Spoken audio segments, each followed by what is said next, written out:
আজকে অফিস ফাঁকি দিয়ে আমার চাস্তো বন্ধুদেরকে সাথে নিয়ে চলে গেলাম একটি বাণিজ্য মেলায়।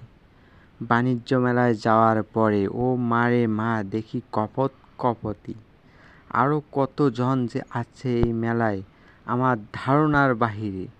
তো আমরা ভিতরে হামাইলাম, থুকু প্রবেশ করলাম। প্রবেশ করার পরেই দেখেন এখানে একটা টুইন টাওয়ার, এটাকে বলে আইফেল টাওয়ার, গরিবের আইফেল টাওয়ার। ওরা ছোটোকালে হরলিক্স খায় নাই, এর জন্য বড় হয় নাই, এর ফলে গরিবেই আছে এখনও। যা হোক, আমরা একটু সামনের দিকে অগ্রসর হইলাম। সামনে রং বেরঙের কত যে দোকান, কত অফার চলতেছে। সামনে দেখি খাবার দোকান, মোহাম্মদপুর এবং মহাখালীর বিখ্যাত ঝালমুড়ির দোকান। যা হোক, এই গল্পে পরে আসতেছি। আমরা দেখি সামনে আর কি কি আছে। এখানে দেখেন একজন এলিয়েন, ওয়াও!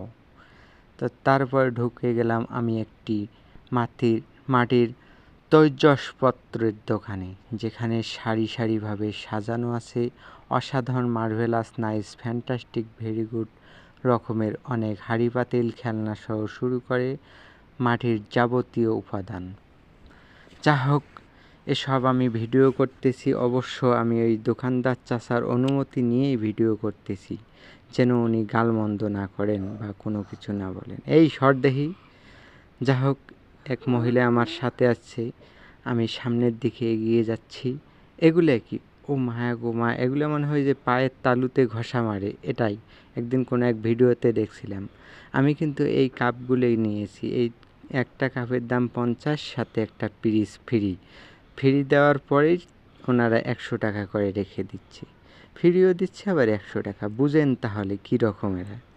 যা হোক, আমি এই চাচার কাছ থেকে এক জোড়া কাপ পিরিচ নিলাম, অর্থাৎ 2টা কাপ 2টা পিরিচ নিয়েছি। নেওয়ার পরে ঢুকে গেলাম ফুলের দোকানে। এই যে দেখেন সারি সারি লতানো পাতানো পেঁচানো কত ফুল।